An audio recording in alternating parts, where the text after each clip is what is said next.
मन का मंत्र। एक बार की बात है, एक आदमी के जीवन में सिर्फ दुख ही दुख थे। वह जो भी काम करता उस बेचारे का वह काम पूरा ही नहीं होता। घर में आता तो घर में कलेश बना रहता।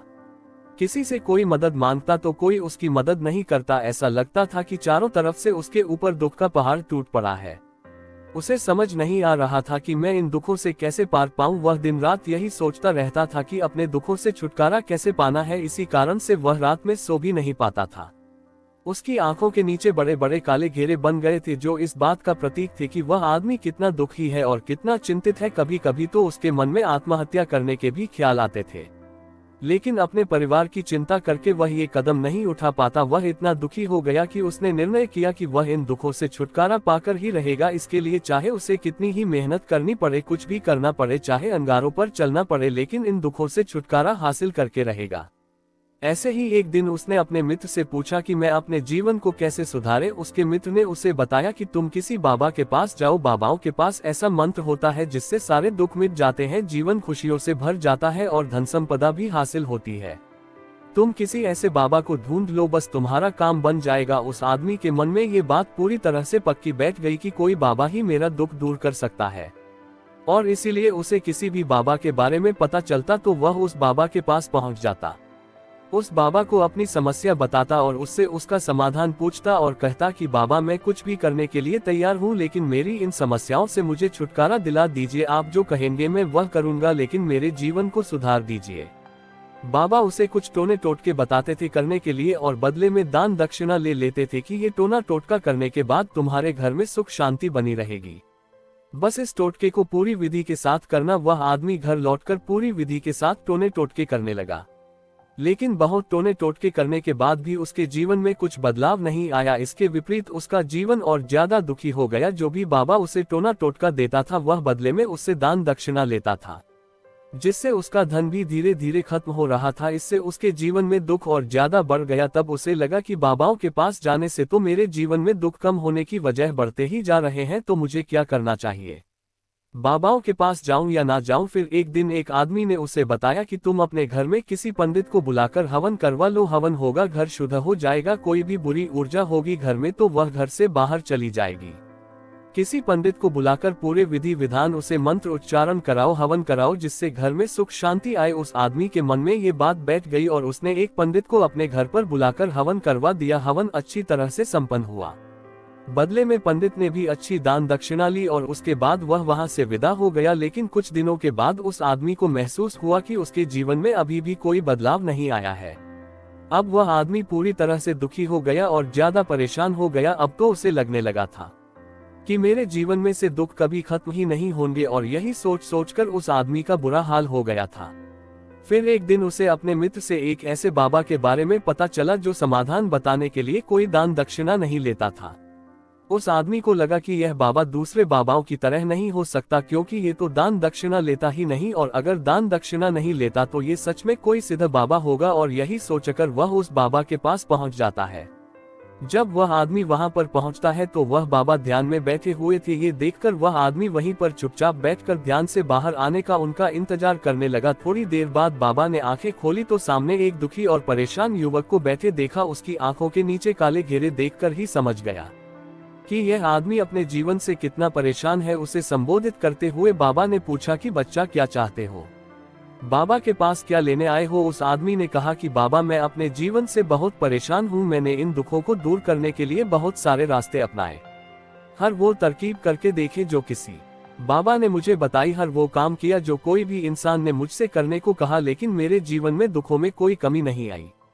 बाबा, इसके विपरीत मेरे जीवन में दुखों में बढ़ोतरी हो गई है। मुझे समझ में नहीं आ रहा है कि मैं क्या करूं। कभी कभी तो मैं आत्महत्या करने की सोचता हूं, लेकिन मैं अपने परिवार की सोचकर मैं ये कदम नहीं उठाता हूं। मैंने आपके बारे में बहुत सुना है बाबा, और मैं बहुत उम्मीद के साथ आपके पास आया हूं। कृपया करके मुझे कोई ऐसा मार्ग बताएं जिससे मुझे अपने दुखों से छुटकारा मिल जाए। मैं अपने दुखों से छुटकारा पाने के लिए कुछ भी करने को तैयार हूं। आप मुझे कोई भी रास्ता बताएं, चाहे वह रास्ता कितना ही कठिन क्यों ना हो, मैं उसको पार करके रहूंगा।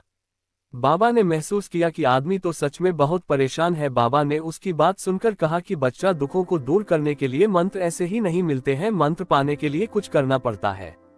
तुम कुछ कर सकते हो। ये सुनकर पहले तो उस आदमी ने सोचा कि ये बाबा भी मुझसे दान दक्षिणा मांगेंगे, लेकिन और कोई रास्ता ना पाकर उस आदमी ने कहा, बाबा आपको जितना भी दान दक्षिणा चाहिए मैं देने के लिए तैयार हूँ, लेकिन आपका मंत्र सच्चा होना चाहिए, वह पूरा होना चाहिए, उसका फल मुझे मिलना चाहिए। उसके बाद मैं आपको जो भी दान दक्षिणा लेना चाहते हो मैं आपको दे दूंगा। बाबा ने कहा, दान दक्षिणा तो बहुत छोटी चीज है, मुझे वह नहीं चाहिए। इस पर वो आदमी सोच विचार करके बोला, तो बाबा मैं अंगारों पर भी चलने के लिए तैयार हूँ, आप मुझे बस आज्ञा दीजिए। बाबा ने कहा कि अंगारों पर चलने वाली छोटी चीज मैं तुमसे नहीं कराने वाला हूँ, मैं जो तुमसे कराने वाला हूँ वह बहुत कठिन मंत्र है, उसे पूरा कर पाओगे। उसने कहा, बाबा आप मुझे बताइए तो सही, मुझे करना क्या होगा, मैं कुछ भी करने के लिए तैयार हूँ। इस पर बाबा ने उसे कहा कि यहाँ से जब तुम अपने घर जाओ तो रास्ते में अपने मन में ये दोहराते जाना कि मैं सुखी हूँ, मैं सुखी हूँ, बार बार अपने मन में यही दोहराना, और याद रहे जुबान पर यह नहीं आना चाहिए, ये सिर्फ मन में दोहराना है। ये सुनकर वो आदमी बोला, बाबा बस इतनी सी बात, ये तो मैं चुटकी बजाते कर लूंगा, लेकिन इससे होगा क्या? बाबा बोले कि इस मंत्र को करके तो देखो, वैसे भी तुमने इतने बाबाओं के मंत्र किए हैं तो इस मंत्र को भी करके देख लो। उस आदमी ने सोचा कि बाबा कुछ दान दक्षिणा तो ले नहीं रहे हैं और छोटा सा मंत्र है, इसे तो मैं कर ही लूंगा। वो बोला, ठीक है बाबा मैं यह मंत्र जरूर करूंगा। और वो आदमी ये कहकर वहां से चलने लगा, लेकिन जैसे ही वह चलने लगा पीछे से बाबा ने बोला कि बच्चा एक बात याद रखना, जब तुम यह मंत्र अपने मन में दोहराना तो तुम्हारे मन में बंदर के विचार नहीं आने चाहिए, बंदर का ख्याल भी नहीं आना चाहिए, तो ही यह मंत्र सिद्ध होगा। आदमी बोला, मुझे तो आज तक बंदर का कोई विचार नहीं आया, तो अब क्यों आएगा? आप चिंता मत करिए बाबा, मैं बस मन में यही दोहराऊंगा कि मैं सुखी हूँ, मैं सुखी हूँ, इसके अलावा बंदर का कोई भी विचार मेरे मन में नहीं आएगा। ये कहकर वह आदमी वहां से चल देता है। वह अपने मन में मैं सुखी हूँ, मैं सुखी हूँ ये दोहराता हुआ थोड़ी दूर ही चला था कि उसके मन में अचानक बंदर का ख्याल आ गया। बंदर का ख्याल एक बार आया और चला भी गया, लेकिन उस आदमी ने सोचा, आज तक तो मुझे बंदर का कोई भी विचार नहीं आया, यह आज बंदर का विचार क्यों आ गया? और ऐसे करके उसने उस बंदर के विचार को पकड़ लिया और यह भूल गया कि मुझे क्या मंत्र दोहराना है, और वह बंदर के बारे में सोचने लगा। जब थोड़ी देर बाद फिर से उसे होश आया तो वह फिर से अपना वही मंत्र दोहराने लगा जो बाबा ने उसे बताया था, मैं सुखी हूँ, मैं सुखी हूँ। लेकिन अचानक से उसे एक बंदर दिखाई दिया और यह देखकर फिर से उसके मन में बंदर का विचार उठ गया, और यह देखकर वह इस विचार को बाहर फेंकना चाहता था, और वह चाहता था कि मेरे अंदर किसी तरह से बंदर का विचार ना आए, लेकिन उसे तो सामने बंदर ही दिखाई दिया। ऐसे ही जद्दोजहद करते करते घर पर पहुंचा, और घर पर पहुंचने के बाद अपनी पत्नी को कहा कि हे बंदरिया, मुझे खाने में बंदर परोस दो। और जब उसे एहसास हुआ कि उसने क्या बोल दिया तो वह अपने बाल नोचने लगा और दीवारों में सर मारने लगा कि आज तक मुझे बंदर का कोई भी विचार नहीं आया, और आज मुझे ये क्या हो गया है कि मुझे हर जगह बंदर ही बंदर नजर आ रहे हैं, ये कैसी माया है? यही सोच सोचकर वह आदमी रात भर सो नहीं पाया, रात भर करवटें बदलते रहा, और सुबह उठकर सीधे उसी बाबा के पास पहुंच गया और उसके चरणों में गिरकर कहा कि बाबा पता नहीं क्या चमत्कार हो रहा है, आज तक मुझे बंदर का कोई विचार नहीं आया, लेकिन कल से जब से आपने मुझसे कहा कि बंदर का विचार नहीं आना चाहिए, तब से मुझे हर जगह बंदर ही बंदर नजर आ रहे हैं। उस आदमी ने कहा कि बाबा मुझे तो आपके पीछे पेड़ पर बैठा बंदर केले खाते हुए दिखाई दे रहा है, ये हो क्या रहा है बाबा? ये सुनकर बाबा हंसने लगे, हा हा हा हा बच्चा, मन का जाल एक ऐसा जाल है जिसे समझ पाना इतना आसान नहीं है। बंदर तो तुम्हारे रास्ते में पहले भी आते थे, जब तुम मेरे पास आए थे तो इन्हीं पेड़ों पर ये बंदर घूम रहे थे, लेकिन तब तुम्हारे ध्यान में ये बंदर नहीं था, तब तुम्हारे ध्यान में सिर्फ दुख थे। इसके बाद बाबा ने उसे बताया कि बच्चा, हम जिस चीज से भी दूर भागना चाहते हैं वही चीज हमारे मन में बहुत गहरे में प्रविष्ट हो जाती है और हमारे अंतर्मन में समा जाती है। असल में हम जिस चीज से छुटकारा पाना चाहते हैं उससे छुटकारा इसीलिए पाना चाहते हैं कि वह हमारे साथ बहुत गहरे से जुड़ी हुई है, और हम जितना ही उससे छुटकारा पाना चाहते हैं वह उतनी ही गहरी हमारे मन में बैठती चली जाती है और आखिरकार हमारे अंतर्मन में छा जाती है।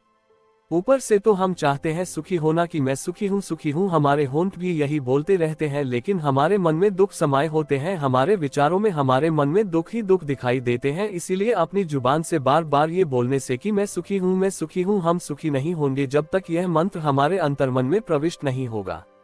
इस पर उस आदमी ने पूछा कि बाबा, लेकिन यह मंत्र हमारे अंतर्मन में प्रविष्ट कैसे होगा? ये सुनकर बाबा ने कहा कि बच्चा, अपने दुखों से लड़ना बंद कर दो। जब तक तुम अपने दुखों को दूर करने की सोचते रहोगे तब तक वो दुख तुमसे चिपके रहेंगे, तब तक वो दुख तुम्हारे अंतर्मन पर अपना राज बनाए बैठे रहेंगे, और जिस दिन तुम उन दुखों के बारे में सोचना ही छोड़ दोगे, उन दुखों से छुटकारा ही नहीं पाना चाहोगे, उसी दिन से तुम्हारे जिंदगी से दुख गायब हो जाएंगे। क्योंकि किसी भी चीज से छुटकारा पाने के लिए हमें उस चीज के बारे में सोचना पड़ता है, और हम जितना ही उस चीज के बारे में सोचते हैं वह उतनी ही गहरी हमारे मन में प्रविष्ट होती चली जाती है।